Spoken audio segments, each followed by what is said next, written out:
नमस्कार। आज हम आपको बताएंगे कि वीएफडी क्या होता है और उसको ट्रेन में क्यों यूज करते हैं। वीएफडी का मतलब होता है variable frequency drive.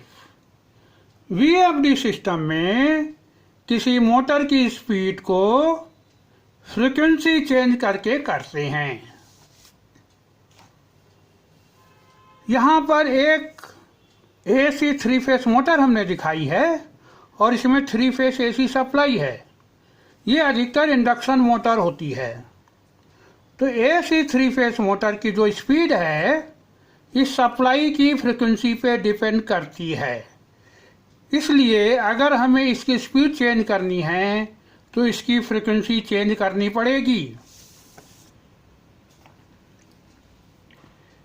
AC motor की सिंक्रोनस स्पीड का फार्मूला होता है 120 गुणा F/P, जहाँ F क्या है इस सप्लाई की फ्रीक्वेंसी और P क्या है नंबर ऑफ पोल्स और RPM मतलब रिवॉल्यूशन पर मिनट। एक मिनट में ये मोटर कितनी बार घूमती है। अब अगर मान लीजिए फ्रीक्वेंसी 50 है और पोल 2 हैं तो ये क्या आ गया 120 multiply by F 50 divided by 2, ये आ जाता है 3000 रिवॉल्यूशन पर मिनट। तो ये हमने उदाहरण दिया है। तो ये जो स्पीड आई ये सिंक्रोनस स्पीड आई। जो एक्चुअल स्पीड होती है इस मोटर की इससे यह सिंक्रोनस स्पीड से थोड़ा सा कम होती है, करीब 2 से 5% कम होती है इससे।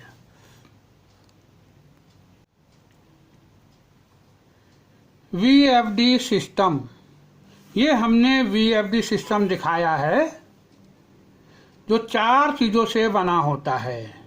पहला रेक्टिफायर, दूसरा डीसी लिंक, तीसरा इन्वर्टर और चौथा मोटर 3 फेस एसी मोटर। जो आजकल ट्रेनें हैं जो नए इंजन बनते हैं उनमें 3 फेस एसी मोटर होती है। पुराने ज़माने में ट्रेन के इंजन में डीसी मोटर लगा करती थी, मगर आजकल एसी मोटर लगाते हैं और वीएफडी सिस्टम लगाते हैं। यहाँ पे इनपुट होता है 1 फेस एसी।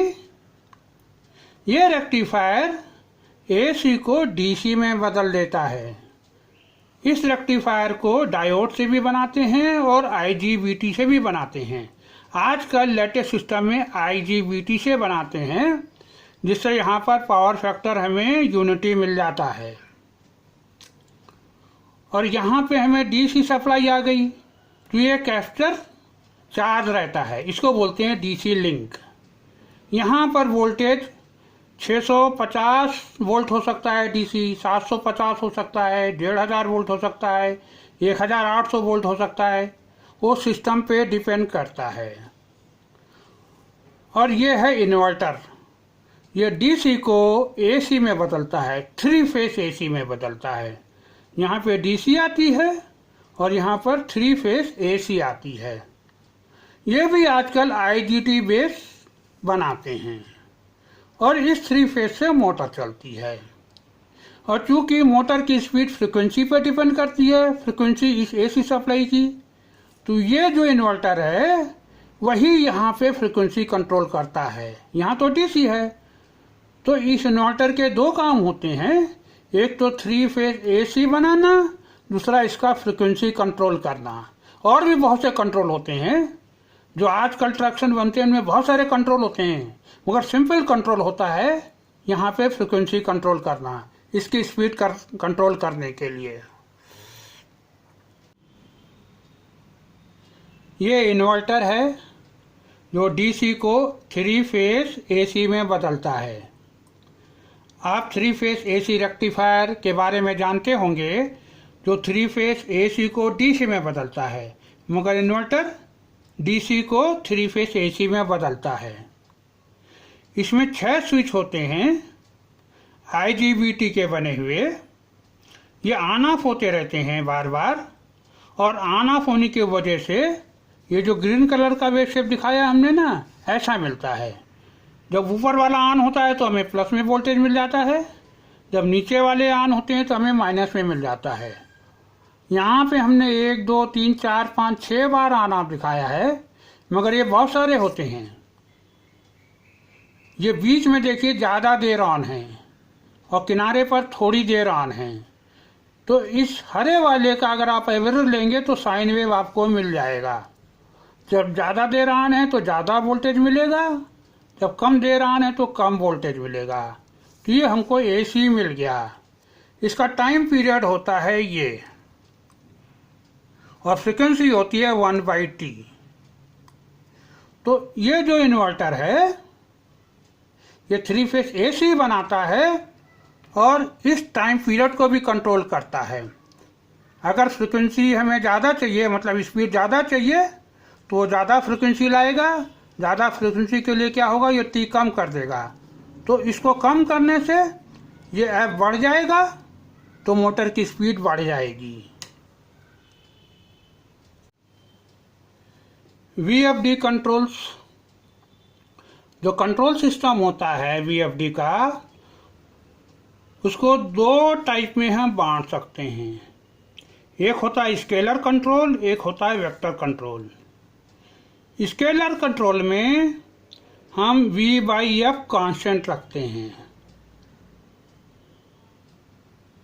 जिससे जो फ्लक्स है वो कांस्टेंट रहे। मान लीजिए किसी मोटर की स्पीड हमको बढ़ानी है, तो स्पीड बढ़ाने के लिए हमें फ्रिक्वेंसी बढ़ाना पड़ेगा। फ्रिक्वेंसी मान लीजिए हमने डबल कर दी, तो फ्रिक्वेंसी डबल करते हैं तो वोल्टेज भी डबल कर देते हैं। फ्रिक्वेंसी आधी करते हैं तो वोल्टेज भी आधा कर देते हैं। सो V/F वो ही रहता है। ये जो V/F कंट्रोल या स्केलर कंट्रोल टाइप सिस्टम है, इनकी परफॉर्मेंस लो रहती है। ये सिंपल कंट्रोल होता है और प्राइस इज लो, ये सस्ते भी होते हैं। जो छोटी छोटी मोटर के VFD सिस्टम मिलते हैं बाजार में, वो अधिकतर यही होते हैं। दूसरा होता है वेक्टर कंट्रोल। ये हाई परफॉर्मेंस होता है। इसका जो कंट्रोल सिस्टम है बहुत कॉम्प्लेक्स होता है, इसका प्राइस भी हाई होता है, और good study and transient time. मतलब जब मोटर की स्पीड बदलें तो उसको ट्रांजिएंट बोलते हैं, और जब मोटर की स्पीड वही रहे तो उसको स्टडी बोलते हैं। तो मोटर की स्पीड कम ज़्यादा करते समय या उसी समय रिस्पांस बढ़िया रहता है। जो आजकल के ट्रेन के इंजन हैं उनमें यही होता है, ये नहीं होता, और उसमें बहुत सारे कंट्रोल होते हैं। ये तो हमने बेसिक 2 जगह आपको डिवाइड करके बता दिया, सिंपल।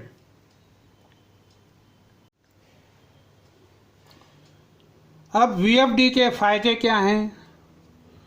एक तो इसकी परफॉर्मेंस बहुत हाई होती है। दूसरा एनर्जी सेविंग, बिजली बचती है।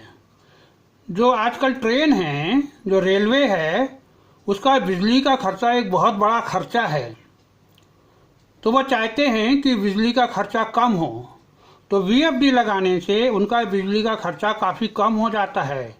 इसलिए वो ट्रेन में VFD सिस्टम लगाते हैं, वो भी वेक्टर टाइप का।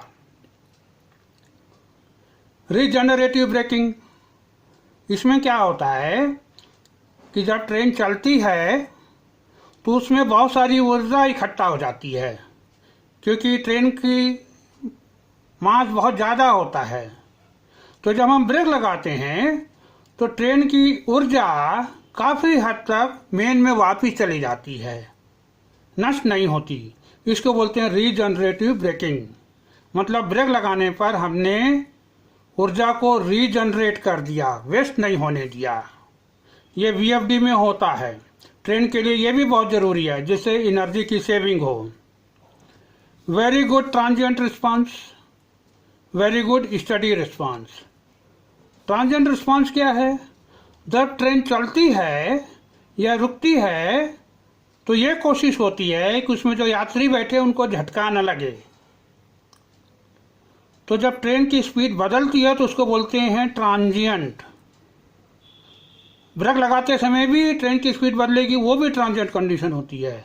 तो ट्रेन की स्पीड बदलते समय जो रिस्पांस होता है उसको बोलते हैं ट्रांजिएंट रिस्पांस। ये वीएफडी के केस में बहुत अच्छा होता है, वो भी वेक्टर वाले केस में।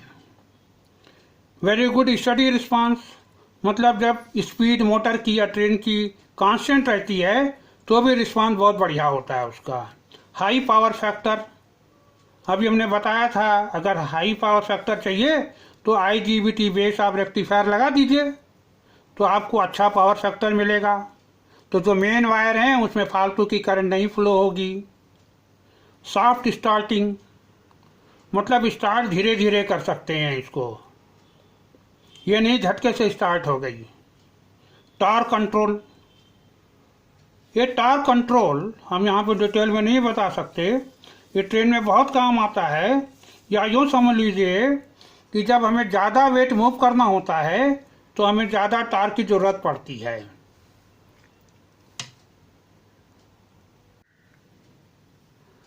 ट्रांजिएंट रिस्पांस में एक चीज़ और मैं बताऊँ आपको, जो इनपुट वोल्टेज सप्लाई होती है वो चेंज होती रहती है, तो जब चेंज होती है तो उसको भी ट्रांजिएंट बोलते हैं। उस समय भी, उस ट्रांजिएंट कंडीशन में भी जो वीएफडी सिस्टम है उसका ट्रांजिएंट रिस्पांस बहुत अच्छा होता है। अब आज यहीं समाप्त करते हैं।